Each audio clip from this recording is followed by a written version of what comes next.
312. Our above discussion of meaning paves the way for the Naiyāyika discussion of proper names. In the Naiyāyika system alone, we come across several theories of proper names. There are several theories of proper names. Some of them would follow from our discussion of the meanings of terms like cow. In the case of cow, we have discussed the view of old Naiyāyika as well as the view of Jagadisha.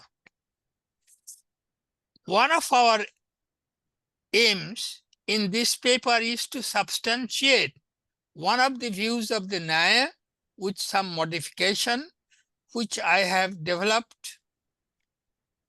Our aim is also to claim that this view is quite consistent with the sense theory of Frege and the baptism ceremony of Kripke. So we are going to reconcile the Fregean Russellian view with the view of Kripke. Kripke claimed that all of them are false. But what we are trying to do, that instead of saying that all of them are false, we are trying to reconcile the difference between them, between the two extreme views. So that will be our aim. Now, within the Naiyāyika system, we have come across several views. According to some of the early Naiyāyika philosophers, including Jayanta, the meaning of a proper name is the object itself. It is like Russell's view, object itself, but it remains unknown to others. Russellian view has become popular. People understand Russellian view, but so many centuries ago, Jayanta has said something similar, but nobody knows.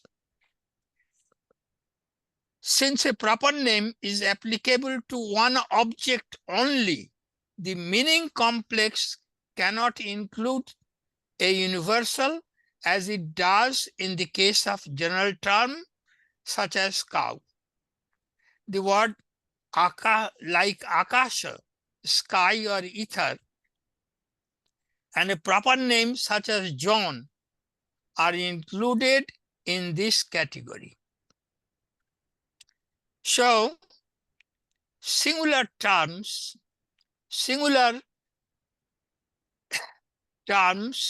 which are proper names have only referent. Referents are their meaning, according to Jayanta. Hence, the meaning of a proper name is an individual object which is devoid of any universal or class character, jati. So it is just the object itself, like Russell. Here the word individual object does not mean object along with its properties or relations, but rather object devoid of all, devoid of its properties and relations. So the meaning of a name such as Socrates is the individual Socrates. So the meaning of the name is Plato means Plato. The supporters of this view reject the thesis that the meaning of a proper name can be explained in terms of a set of definite descriptions on the following grounds. Now, they are giving reason why proper names refer to the object itself. A proper name refers to the object itself. Why? If the meaning of the name Socrates is equated with the meaning of the teacher of Plato, then the sentence Socrates is the teacher of Plato becomes an identity sentence such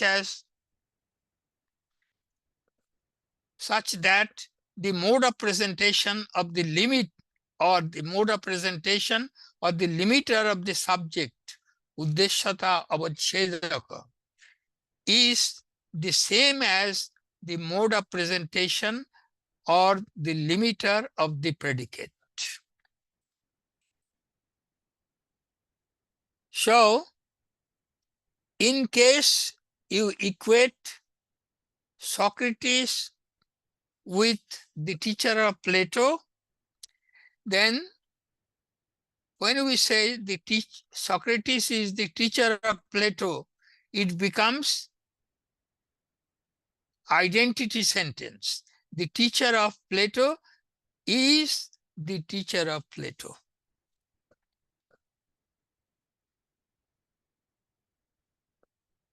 In other words, the limiter of the referent, which corresponds to the subject expression, would be the same as the limiter of the referent, which corresponds to the predicate expression. Hence, the sentence, Socrates is the teacher of Plato, would not be different from the sentence, the teacher of Plato is the teacher of Plato. This is the argument. And what it means, that Uddeshyata Avachedaka will be identical with Vidheyata Avachedaka.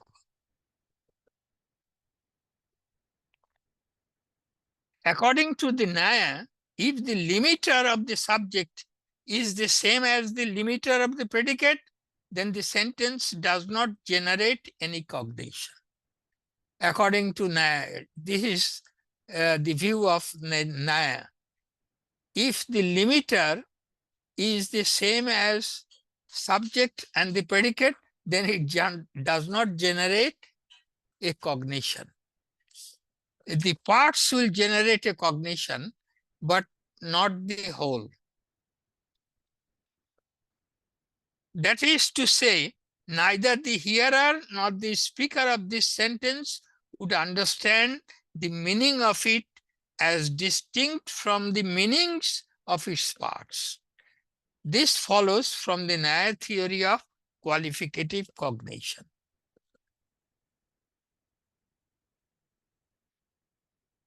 So now we have to discuss qualificative cognition. According to Nyaya view, sir, sorry. yes. No, you can ask questions. Does it imply that tautologies are meaningless, what you just said? No, not meaningless. Meaningful sentences, and they have a truth value. But we do not understand their meaning.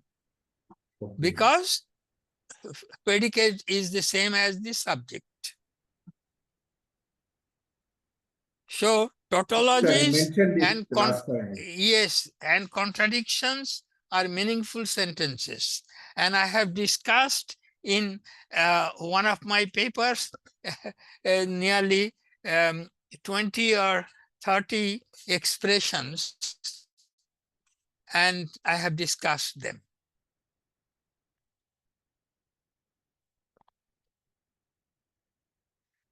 So according to the Nyaya, cognitions are of two types, qualificative, non-qualificative. As I pointed out, that it is a holistic system. So you have to understand, proper understanding involves many other things. A qualificative cognition can be expressed by the complex expression of the form ARB. ARB. A qualificative cognition involves necessarily at least three epistemic elements: a qualificand, a qualifier, and a relation between them, or the relation of the qualifier to the qualificand. The relation between the qualificand and the qualifier at the cognitive level is called the qualification relation, Vishesha Visheshana Sambandha. Is it all right to everybody? At the ontological level, there might not be three elements corresponding to a qualificative cognition. At epistemic level, three elements, but at ontological level, sometimes not three elements. Let us consider the cognition of a pot, which is one of the simplest cognitions. The content of this cognition has a pot as its qualificand, potness as its qualifier.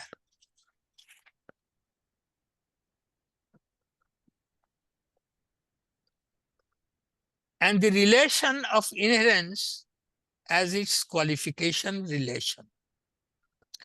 So you have three elements here. In the case of a pot, a particular pot is the qualificand, potness is the qualifier, and the relation of potness to a particular pot is the relation of inherence.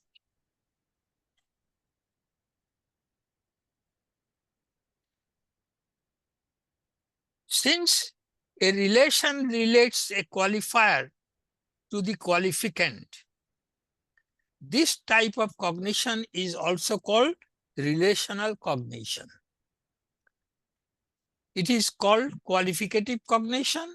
It is also called relational cognition.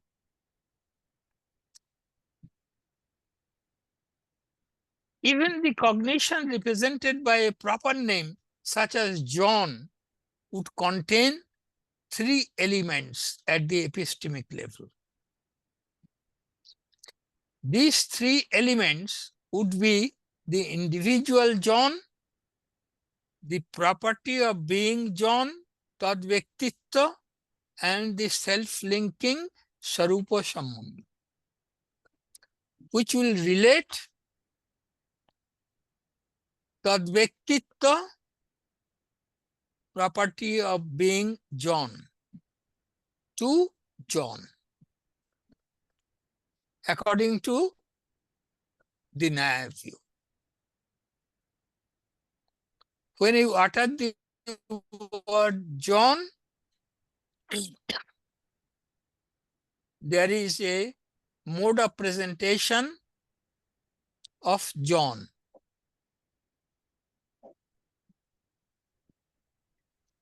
And that one is called Tadvyaktitva, property of being John. And what that property will be, there is difference of opinion among the Naiyāyika philosophers. Is it clear to everybody?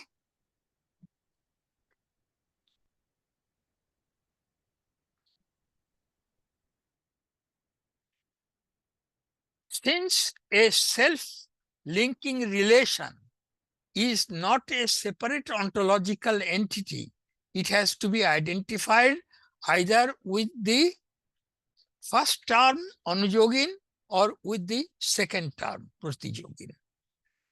Anujogin and Pratijogin, they are terms of relation. Anujogin, Pratijogin, terms of relation. Any relation involves two terms. And the generic feature is called Anujogin and Pratijogin. In all cases, it will be there.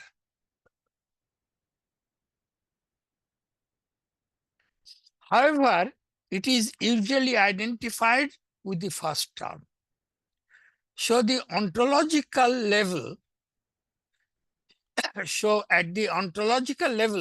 we do not have three distinct entities, but in a non-qualificative cognition, the ultimate elements of a qualificative cognition are cognized without any mode of presentation.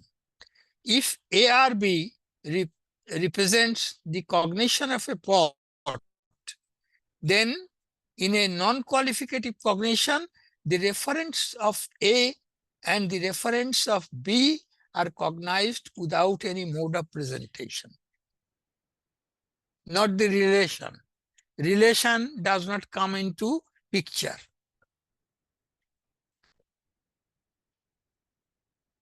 So, if I utter the word a pot, then a particular pot and the universal potness will be qualificant qualifier, anuyogi, pratiyogi.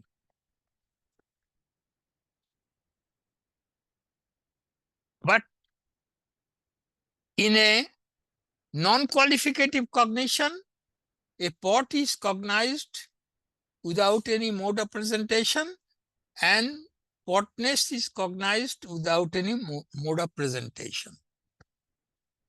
That is the view of the Naiyāyika. And why they have accepted, I have discussed this view, the need for qualificative, non-qualificative cognition in another place. In my book called Cognition of Cognition, there is a note, long note. Have you bought all the books? You can Yes, tell sir. the mission. Yes, Yes. you can, Ramakrishna Mission. yes, you can tell the mission to send these books to you.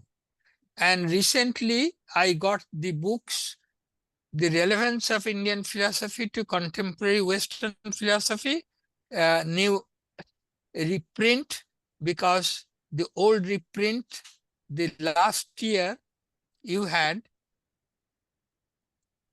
all the reprints have been sold out.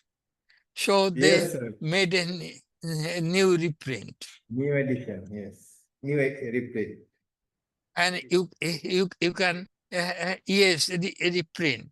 Not new edition, but reprint, because everything remains the same, except a few typographic mistakes. And I have to find out more typographic mistakes, I will write to them. Then I have to read the whole thing, if there is any typographic mistakes. Now let us consider the cognition represented by the sentence, a pot is blue. Here, a pot is the qualificant, a blue color is the qualifier, and the relation of blue color to a pot is the relation of inherence. If the qualificant and the qualifier are different, then they must have different limiters.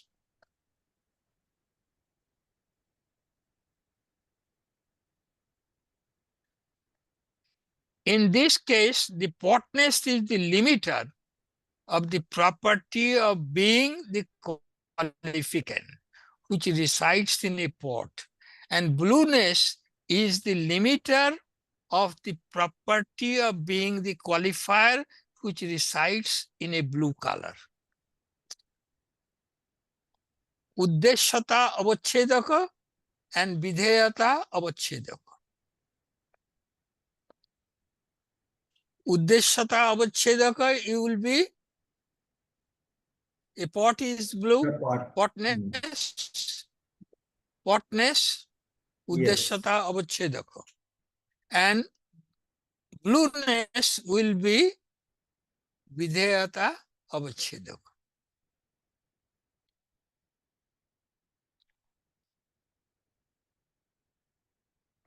Here, both a pot and a blue color are contents of a cognition. The relation of inherence, which relates a blue color to a pot, is called the limiting relation of the property of being the qualifier. Prakarta avachedaka sambandha. Okay? I will discuss later on the view that Visheshanata or Visheshan and Prakaro, they are different. Although some of the books like Bhasha Puricheda has mentioned Ja Visheshana Sha Prakara, but they are different.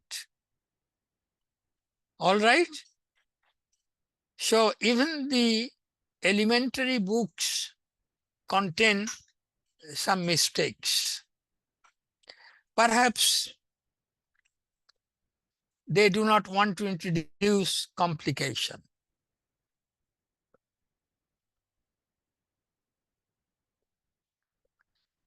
So the property of being the qualifier, which resides in a qualifier, is limited by both a property and a relation. But the property of being the qualificant, which resides in the qualificant, is limited by a property alone. According to Nobunaya, the qualificant and the qualifier are different. Then their property limiters must also be different. Property limiter and relation also plays the role of a limiter, but it goes with the predicate, the property of being the predicate. But according to Ambodnaya, if the qualificant, the property of being the qualificant is limited by a quality, dharma, and the property of being the qualifier, which is limited by a property, and if they are identical, then it does not generate a cognition.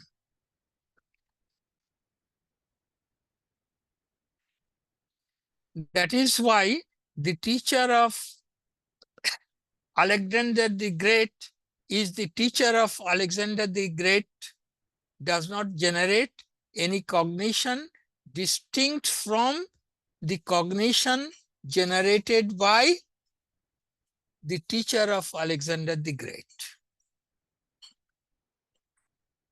So there is a difference between the teacher of Alexander the Great, which is a sentence, and the teacher of Alexander the Great is the teacher of Alexander the Great does not generate any cognition distinct from the teacher of Alexander the Great, because it is an identity sentence, but it is a meaningful sentence and it has a truth value. And we come to know the truth value when we come to know any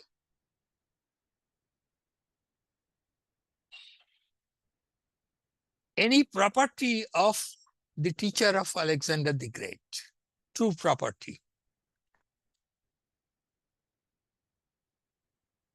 That he exists.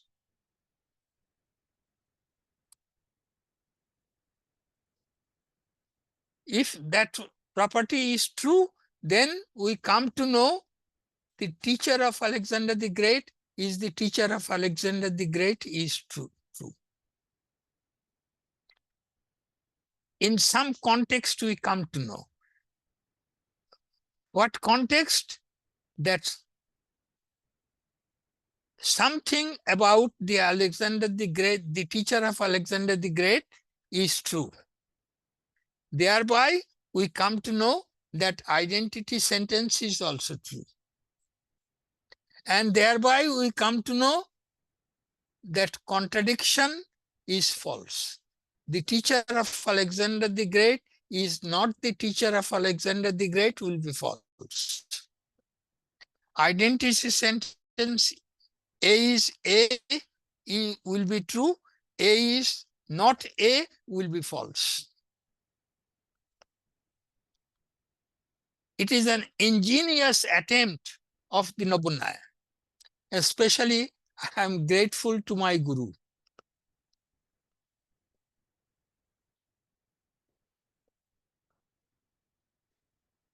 So according to the Nobunaya, if the qualificand and the qualifier are different, then their property limiters must also be different. Let us consider the sentence, a pot is a pot. If this sentence were to represent a cognition, then the qualificand would also be the same as the qualifier, and the mode of presentation of the qualificand would also be the same as the mode of presentation of the qualifier. That is to say, the property dharma, which would limit the property of being the qualificand, would be the same as the property dharma, which would limit the property of being the qualificand or qualifier. So the property limiter, avachedaka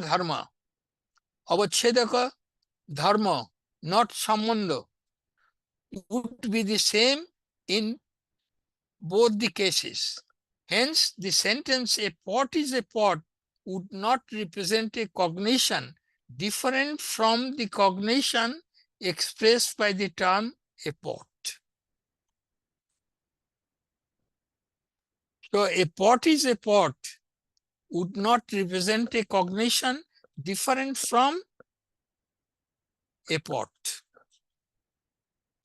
For this reason, there cannot be understanding of the meaning or shabdabodha of the sentence a pot is a pot, although there is understanding of the meaning of the term a pot. Similarly, the sentence the teacher of Plato is the teacher of Plato would not generate a cognition as distinct from the cognition generated by the expression the teacher of Plato. In other words, the contents of these two cognitions would not be different. For this reason, the Naya claimed that there is no understanding of the meaning of the sentence, the teacher of Plato is the teacher of Plato, although there is understanding of the meaning, shabdabodha, of the term, the teacher of Plato. Although in Naya language, the teacher of Plato is a sentence. Similar is the case with the sentence, John is John. There is no understanding of the meaning of the sentence as distinct from the understanding of the meaning of its parts. Hence, according to the Naya, an identity sentence of the form A is A, or this one is definite description, formal presentation of definite description. You have to remember the term satisfying fx is the term satisfying fx.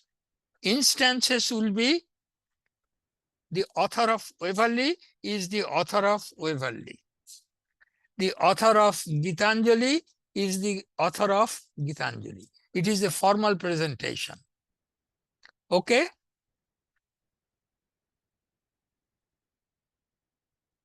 Yes. So, A is A. In case of A, you can write a proper name. But the term satisfying fx is the term satisfying fx. You can substitute a definite description in place of the term satisfying fx, or an identity sentence with the same indefinite description as its terms, such as a pot is a pot. So there are three types of identity sentence. One is John is John. Symbolic counterpart will be A is A. Then a pot is a pot.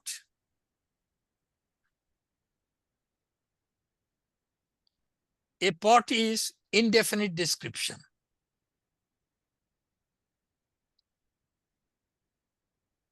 And the author of Gitanjali is the author of Gitanjali will come under the term satisfying fx is the term satisfying fx. So all these sentences Sir, term and will not sentence can be. generate Sorry, sir. The term and sentence is term. synonymous in this. No, a pot is a pot. A pot is a term, but it is also a sentence. In this context, larger sentence, all the relations are dyadic. So you have atomic sentence, you have molecular sentence. Atomic sentence will be a pot, because a pot is presented under the mode of potness. And a pot is also a sentence. Rama Tandulang Pachati, according to Naiyāyika, Ram plus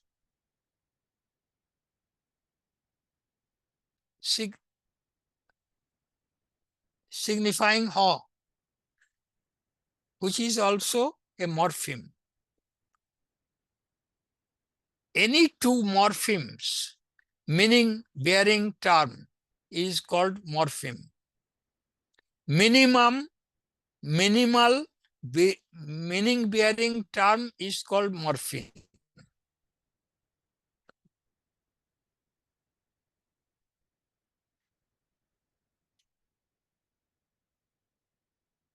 Pachati, poch plus t, that is also a sentence, according to Naiyāyika. Poch plus t. Poch is a term, t is a term.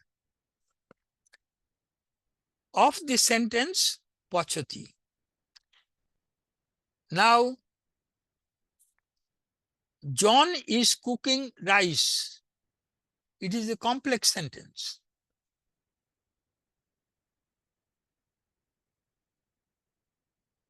John is in this room.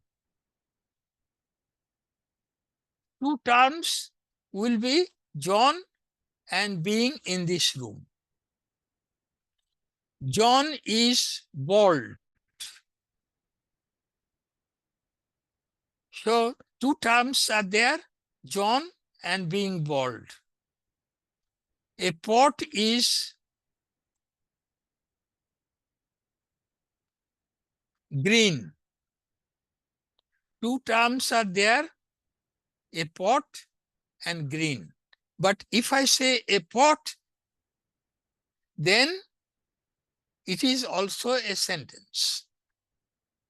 A pot is green is a complex sentence, molecular sentence.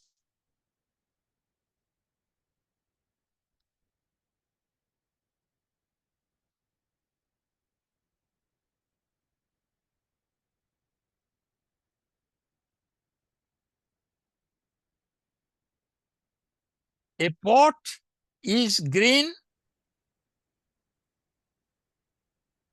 which I like. Which I like, if it goes with the green, then it is a further complex sentence. Yes. So relations are dyadic. Now we can have molecular sentences.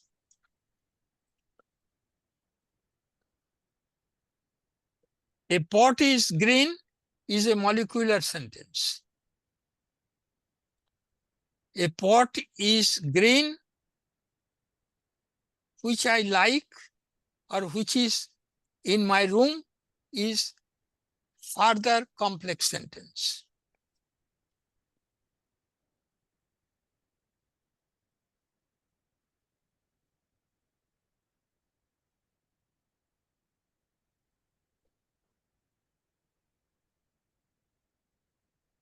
So Nitiji does might not have a question. Nitiji, if you have a question, you can ask and then we can start going first. Niti would like to ask a question. Yes, you are welcome. No, sir. There was no question. Actually, sir asked there is difference between term and sentence. So I just wanted to say something, but you replied, so there is nothing. Relation, any relation got two terms. Yes, sir. No question. And each term can be complex or simple.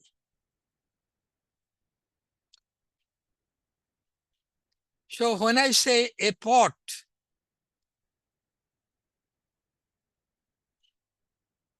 a particular pot and potness, the relation is there. When I say pochati, poch plus T, the relation is there. Poch means cooking, activity, and T implies presentness. Pochati is cooking.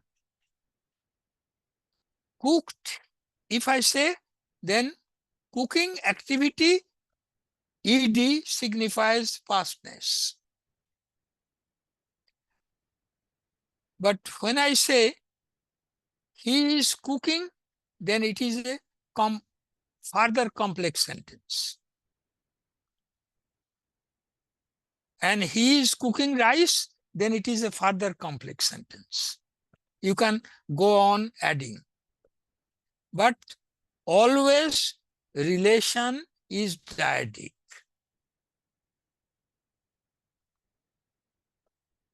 All right?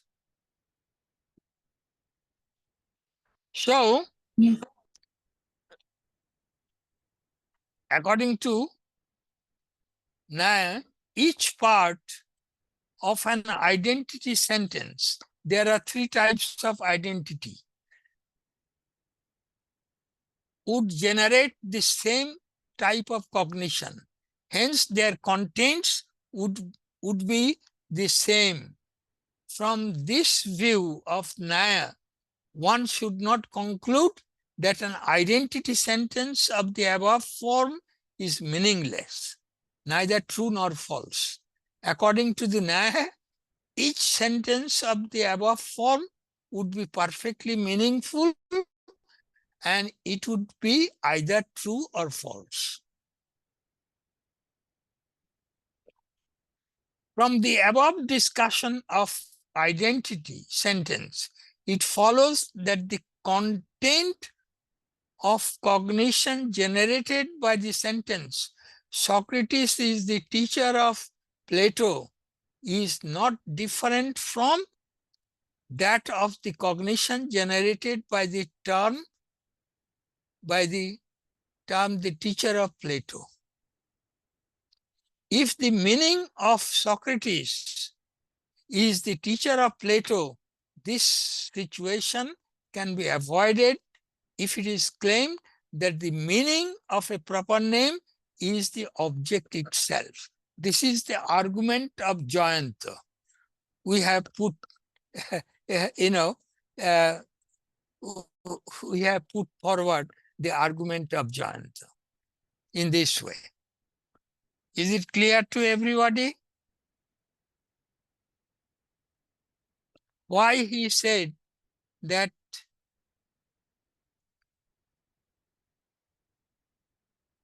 Socrates is the referent of Socrates. The word Socrates is or denotes its referent. It cannot be identified with a definite description. This is the argument. If you substitute a definite description, then you get identity sentence, and identity sentence, according to Naiyāyika, does not generate a cognition. And we have dealt with identity sentences as well. Three types of identity sentences. A is a pot is a pot. The author of Waverley is the author of Waverley. Three types.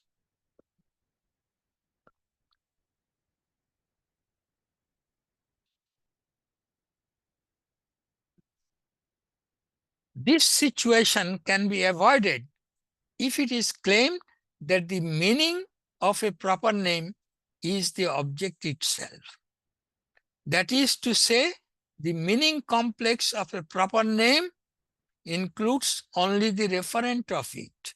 On this point, the view of Jayanta and his followers is similar to Russell's view of logically proper names.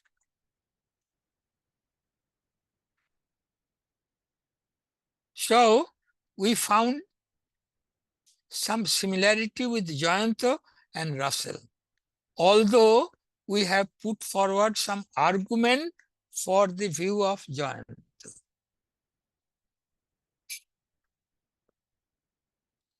But the followers of the Naiyāyika have raised certain objections against this view. Followers of the Naiyāyika have raised certain objections against the view of Jayanta. But the followers of Naiyāyika have raised certain objections against this view. Some of the objections are similar to those raised against Russell's conception of a logically proper name. Let us discuss some of these objections. Now, objection. If the meaning of a proper name, such as Tom, is the referent itself, then the sentences like Tom is honest or descriptive expressions such as a brother of Tom would not generate any cognition in a hearer or a speaker if he is not acquainted with the referent of Tom. Because the word Tom means the referent Tom. So the brother of Tom would not generate any cognition if you are not acquainted with Tom. Who are you talking about? The Tom, but I am not acquainted with Tom. That object itself is the Tom. So Tom is honest, would not generate any cognition in the hearer or the speaker unless he is acquainted with Tom. So when you talk about Socrates, it will not generate any cognition because Socrates is the individual itself and he died long time ago. So one objection.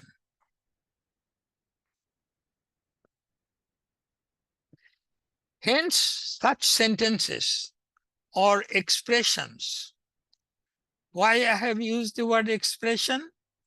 Because a brother of Tom is an expression, although it is a sentence in the Naya ontology or Naya philosophy of language.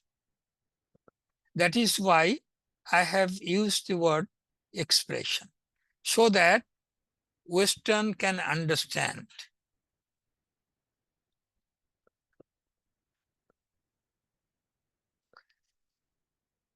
Hence, such sentences or expressions cannot be used to communicate the thoughts or the cognitions of the speaker. Even if you are acquainted, hearer will not understand unless he is acquainted. In defense of this view of the old Naya, it may be said that the speaker himself can write down such sentences or expressions for the personal use. He might keep a diary like Wittgenstein, a diary of his thoughts by writing down sentences or expressions of this form.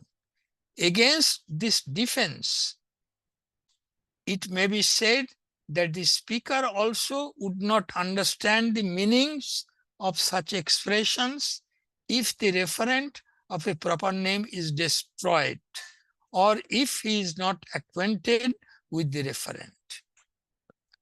So, even if you write down, but you will not understand it if the referent is destroyed. Sir, what is this reference to Wittgenstein you just made? I could not. Yes, I have not mentioned here. Wittgenstein said something similar regarding private language. Private language. That language cannot be private. Then you will not understand its meaning even if you write down. So he uses the word language game. Language game is being played.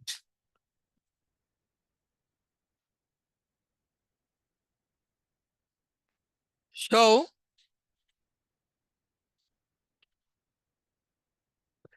from this observation, the followers of the Nobunai conclude that this type of proper name is not useful either to a speaker or to a hearer. This is the objection from Nobunai, that this type of view you will not be useful. So they reject Jayanta's view. Secondly, this view of Jayanta and his followers goes against the Nyaya thesis that only a class character, jati, and an unanalyzable imposed property, akhanda upadhi. Shakhanda upadhi, also akhanda upadhi, can be cognized without any mode of presentation, without any property limiter, avachedaka dharma, unless they have been mentioned by expressions. Now, Nyaya claims that a jati and akhanda upadhi, like akhanda upadhi, which is not jati, jati is different from akhanda upadhi.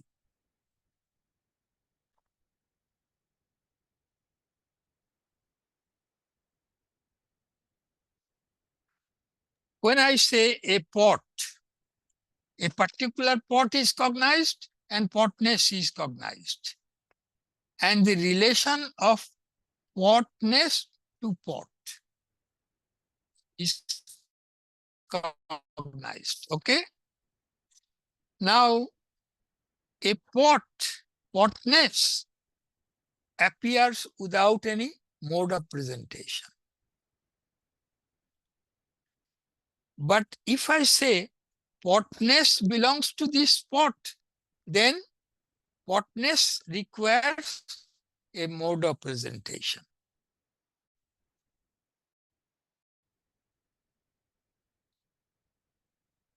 So Naiyāyika claims that pot, a jati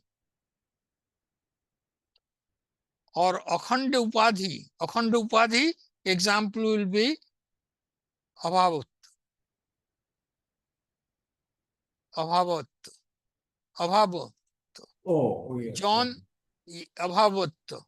John is not present, absence of John. Absence of John has a property. What is that? Abhavat.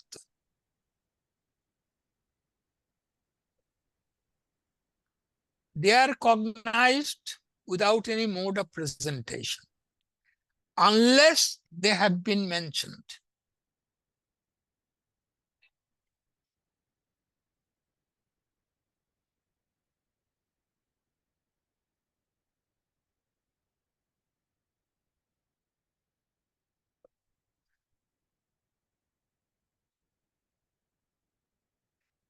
In order to understand this remark, let us explain the Naiyāyika conception of a property and the Naiyāyika analysis of sentence such as John is a man or John has humanity. According to Naiyāyika, anything which has a locus is considered as the property of that locus.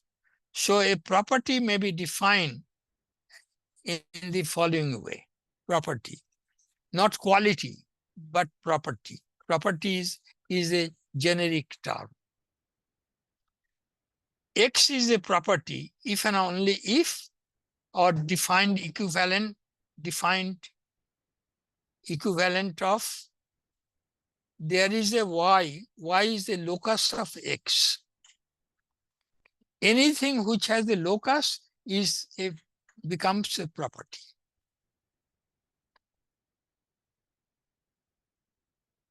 This table has a locus being in this room. So this table becomes a property. I am in this room. So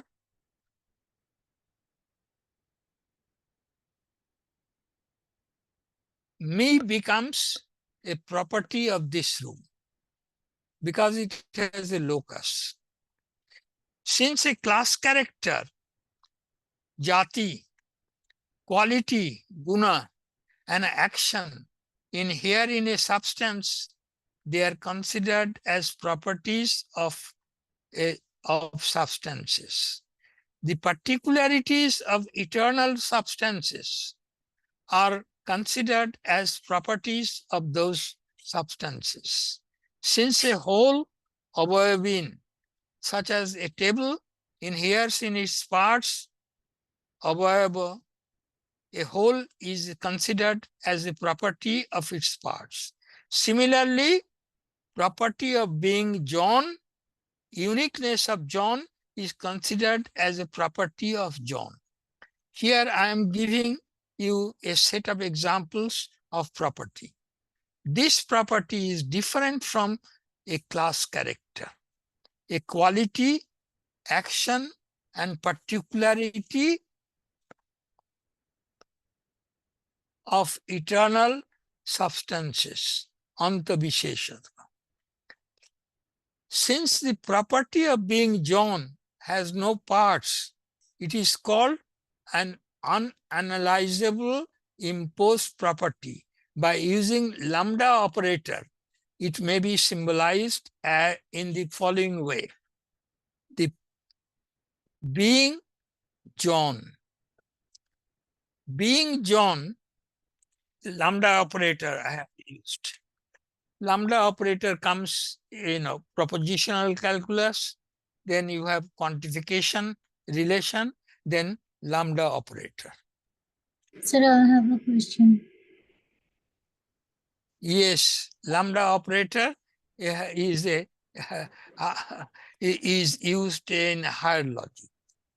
Sir, not related to lambda actually. Sir, I wanted to ask that whichsoever has a locus is a property. So except dravya, which is the first category in Naiyāyika philosophy. So except dravya, can we say that all are the properties, including samavaya as a relation? Can we say so? Because abhavatva, samanya, visheshatva, and then good karma, jati, etc. They are all properties. So can we say so that out of the 7 categories, except the first one, that is the substance or dravya, all 6 are the properties? Can we say so? Now, substance should is also a property. So where is the locus of the substance? Substance should also a property. That's Substance quite should also a confusing. property that belongs How to so? substances. Then, for example, the table is a substance. So substance should belongs to table, and table in being in this room is also a property of table. So table has substance should as its property, and table itself becomes a property of this room, and this room becomes a property of this house, and this house becomes a property of this land. Nation, or maybe this land, or this earth as a planet. I got That's it, sir. right. Thank you, sir. All right, you can ask any question. But the property of being an animal, Pashutta, is an analyzable imposed property, Shakhanda Upadhi, and it is reducible to the property of having a hairy body and tail.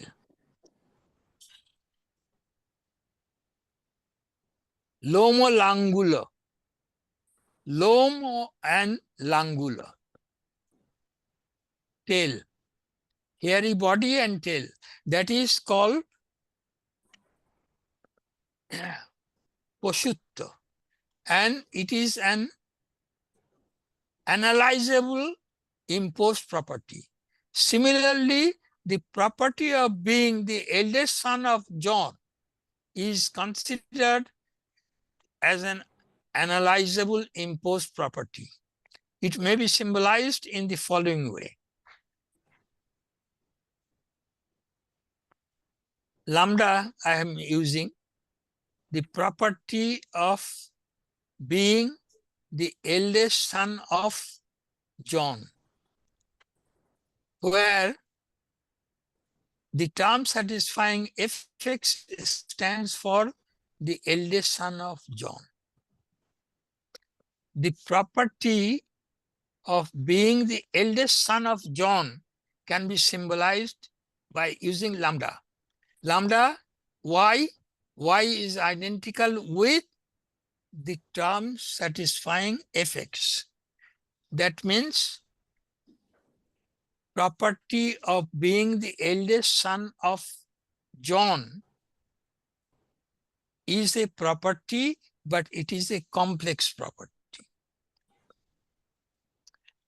Now, let us consider the difference between the sentence, John is a man and John has humanity.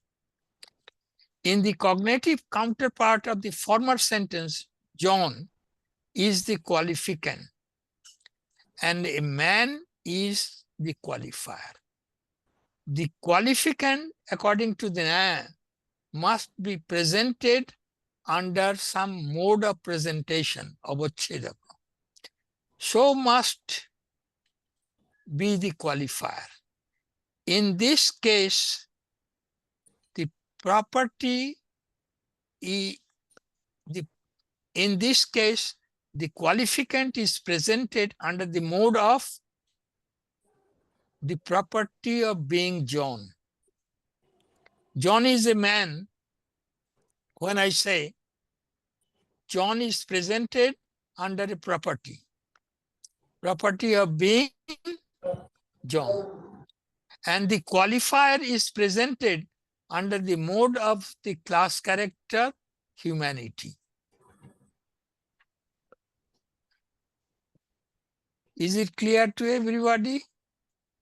John is a man and John has humanity. Qualificant, according to Nobunaya, qualificant and qualifier are presented under some modes. If the mode is identical, then it will not generate a cognition. If the modes are different, then it will generate a cognition in a hearer and utterer. Pravir, you can be little louder or use the chat box if you want to ask something. Nothing, sir. Okay.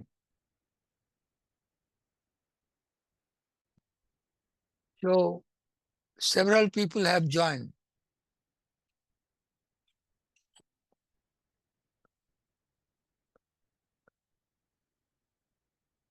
Since these modes of presentations or limiters are unanalyzable properties and not mentioned by any expressions, they do not require any further mode of presentation.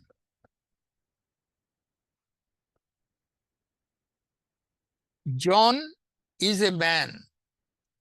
What is the property under which John appears? Being John. And what is being John? There are differences of opinion. And John is a man. Man appears under the mode of humanity. All right?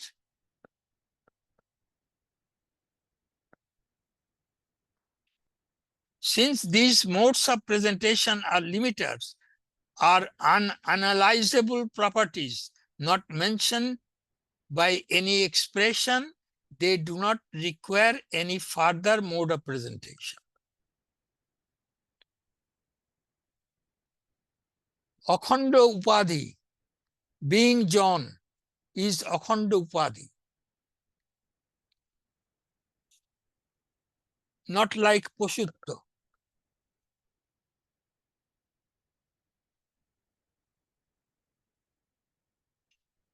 And humanity, Manushyattva, is also a jati. But in the cognitive counterpart of the sentence, John has humanity. John is the qualificant and the class character humanity is the qualifier. Since a class character is mentioned by an expression, it must have a mode of presentation, avachedaka. So if I mention the class character by an expression, then it will appear, its mode of presentation will appear to us.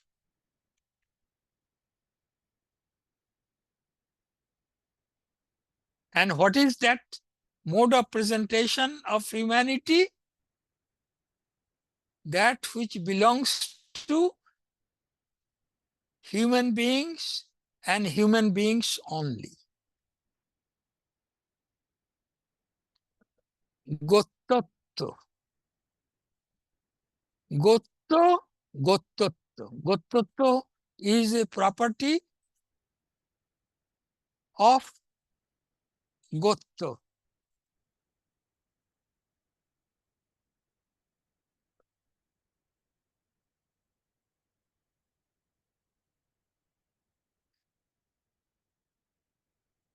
So there is a difference in meaning between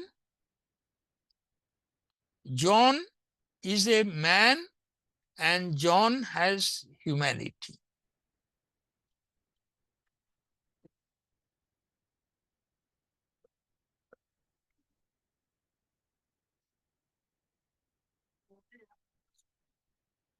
Since a class character is mentioned by an expression, it must have a mode of presentation of a chedaka. The mode of presentation of the qualifier humanity is the property of being humanity, which is nothing but the property of being present in all and only human beings by the relation of inherence. So the class character humanity is presented under the mode of the property of being present in particular human beings alone, which is a complex property. Moreover, the qualification relation would not be the same in both the cases. In the former case, it would be the relation of identity, while in the latter case, it would be the relation of inherence. In this way, the Nyaya has drawn the distinction between the contents of these two sentences. Western philosophers have not noticed yet in their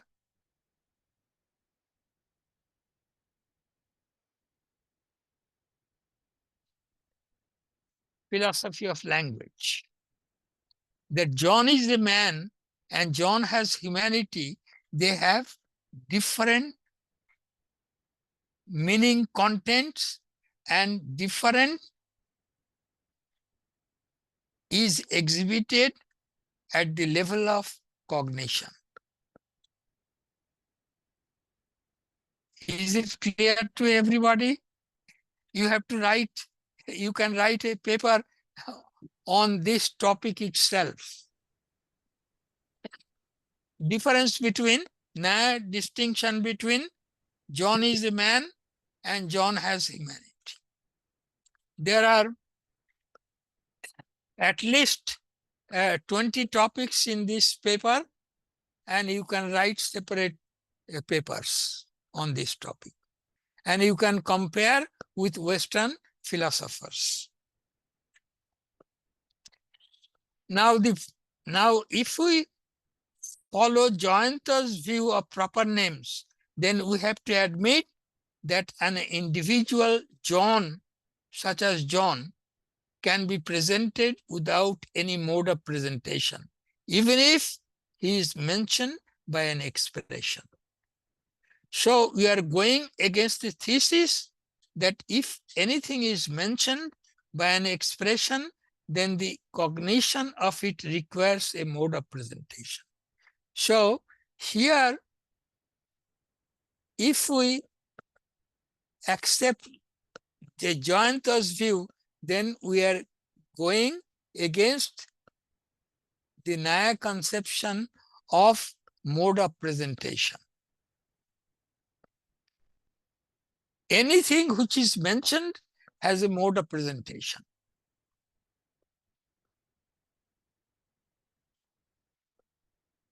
Moreover, this view would multiply the number of entities which can be cognized without any mode of presentation. John, Tom, all the proper names. The list would include the reference of proper names in addition to the class characters and the unanalyzable imposed properties which have not been mentioned by any expression. For this reason, the followers of the Nobya have rejected this theory of proper names.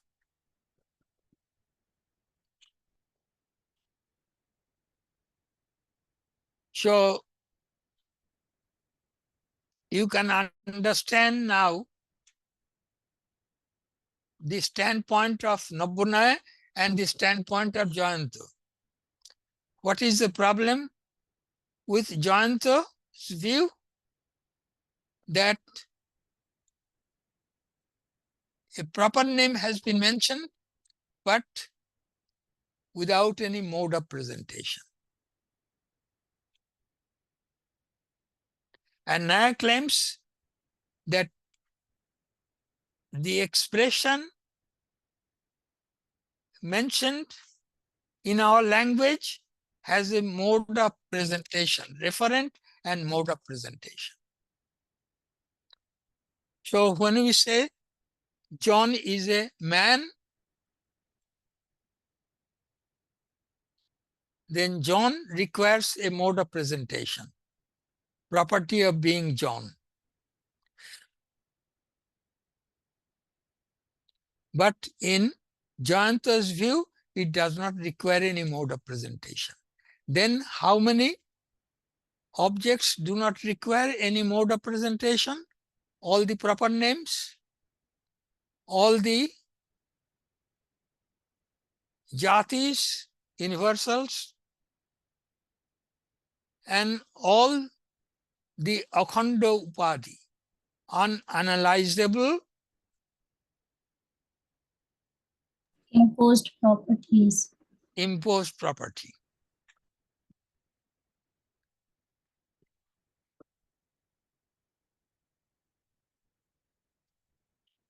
Now, let us consider the view of the followers of Nobunaya. Now, I am considering the view of Nobunaya. And we gave arguments in favor of the view of Jayanta, as well as we criticized the view of Jayanta.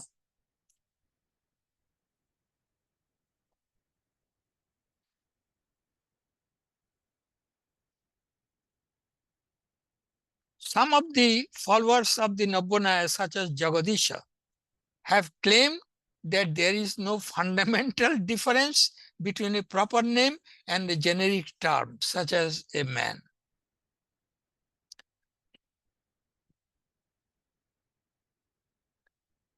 Or a cow. As the term man refers to a set of particular human beings under the mode of humanity, so the name John refers to a set of John individuals under the name of property of being John.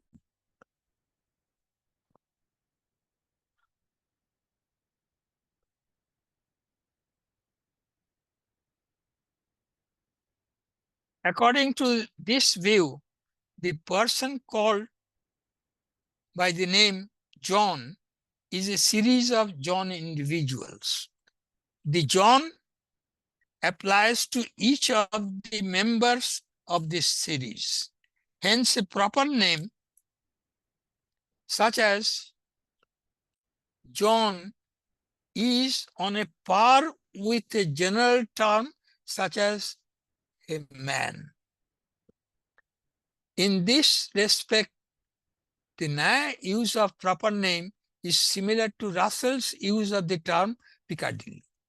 Piccadilly is a series of particulars. Now, what is the referent of the word cow? All the cows. Referent of the word John will be John of boyhood, John of adulthood, John of old age, and so on. So Jagadisha claims that there is no difference between John and a generic term which refers to a set of objects like cow. Cow refers to different cows. Similarly, John refers to John of boyhood, John of adulthood, John of old age. So this series is a temporal series or A temporal series. That is why I criticize that view, that it refers to temporal series, but in the case of cow, it is all cows of different countries, past, present, and future. And moreover, sequence is dependent. Adulthood is dependent on boyhood, and old age is dependent on adulthood. Yes. That is why I criticize this. So I pointed out, good that you have raised this issue. I pointed out that this analogy does not hold.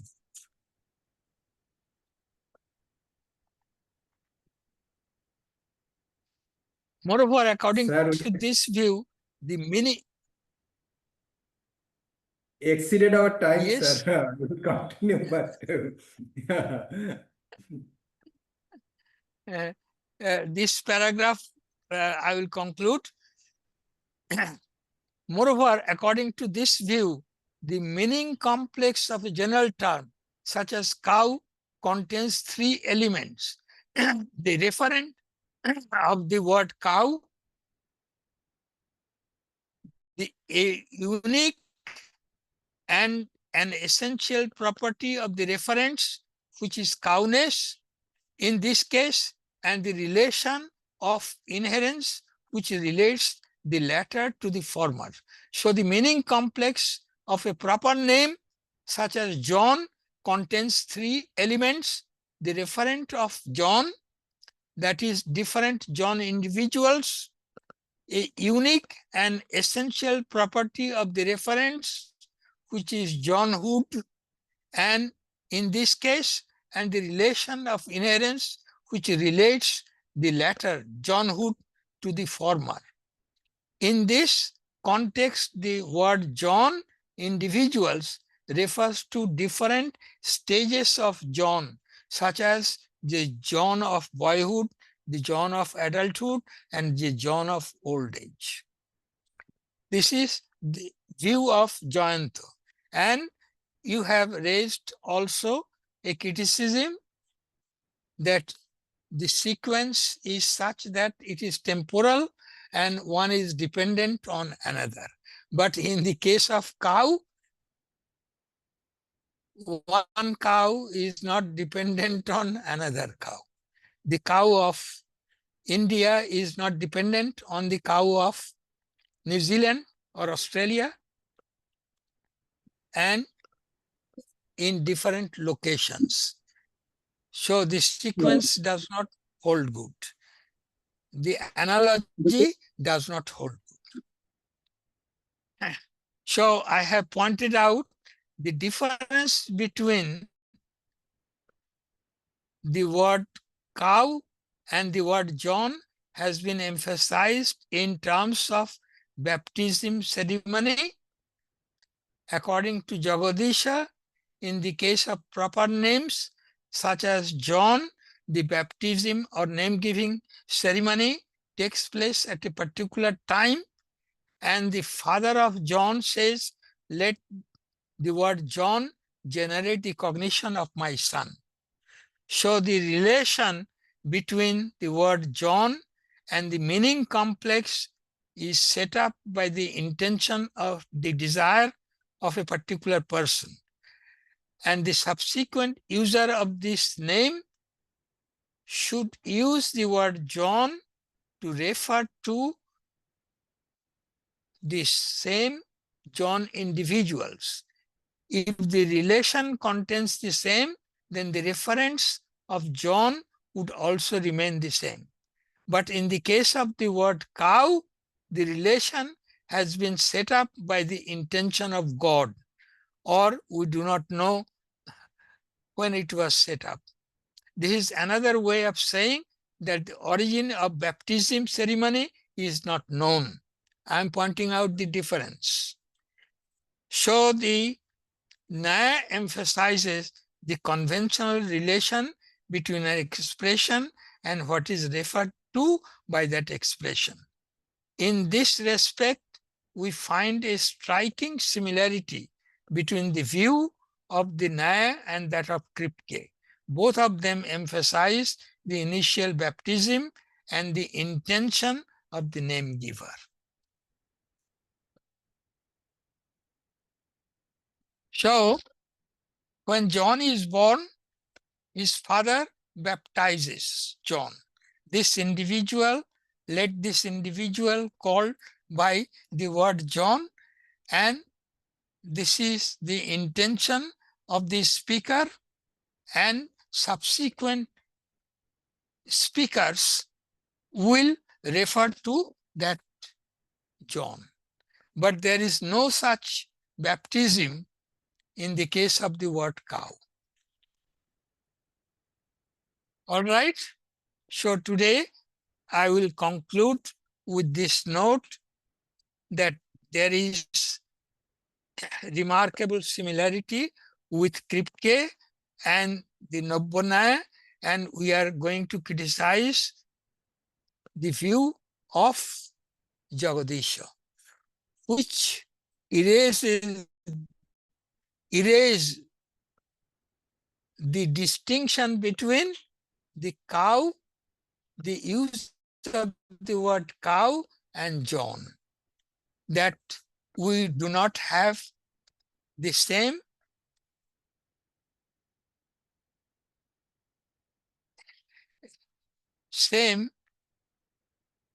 ideas behind these two expressions. All right. So I will point out different objections, but you have pointed out the sequence and the temporal sequence, and in another case, there is no such sequence. Good. Anybody would like to ask any question? I can see Amina Khatun and Srimati Madhumita and Prabir Das, Niti, and obviously Subhashis. So I will use this 3.5 pages are there. Because the necessity part, or rather it is contingent actually. So how do we actually say that, the name of the book itself was not necessarily like that? It could have been otherwise. Now, the thing is, name of the book, you can give a convention. This book is called by such and such name. It is a naming ceremony. As we name a boy called John, similarly we name a book called by this name. Sometimes the book, the name contains the name is used to contain, usually the name is used to contain the theme of the book. So there is a difference between naming a book and naming an individual boy. For example, my Talking dear, about the name of the book, specifically naming and necessity, this one, Kripke's book. That's right, naming and necessity. He is talking about names, proper names, as well as necessity also. He is talking about both naming, his theory of names, which is different from Frege Russell Strauss theory, as well as his conception of necessity.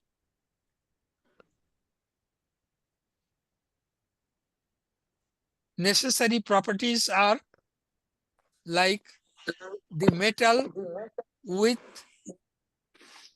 the atomic number 79, which will refer to gold. So, rigid designators and non-rigid designators.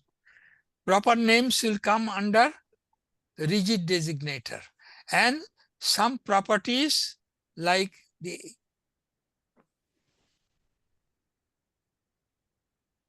metal having the atomic number 79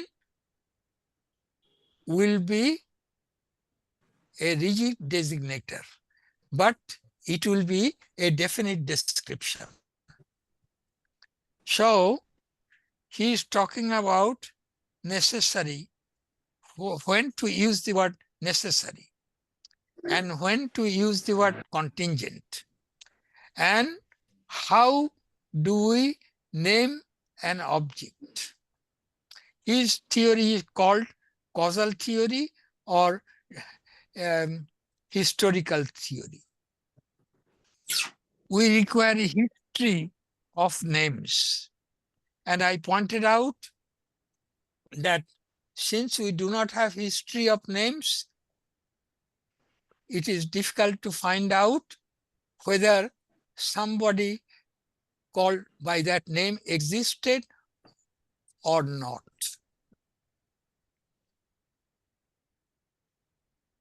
And Kipke himself has given some examples.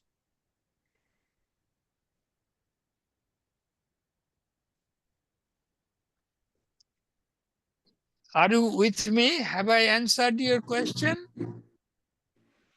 Yes, sir. Yes. Thank you. Okay, good. And you have to write down. It is complex, but intelligible. And my aim is to point out that some of the things in 20th century are discussed by our ancient philosophers. And the aim is to reconcile their views or to add a new dimension. So in Jagadisha, you come to know something different, not present in Western philosophy. Although we are criticizing that view.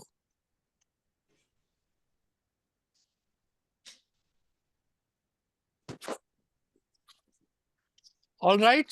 So I look forward to you and tell others to join the session.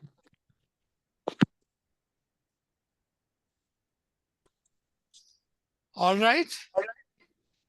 Okay, sir. Thank you. Good night, sir. Pradam. Pradam to auntie as well. I can see you again. Okay. Sure.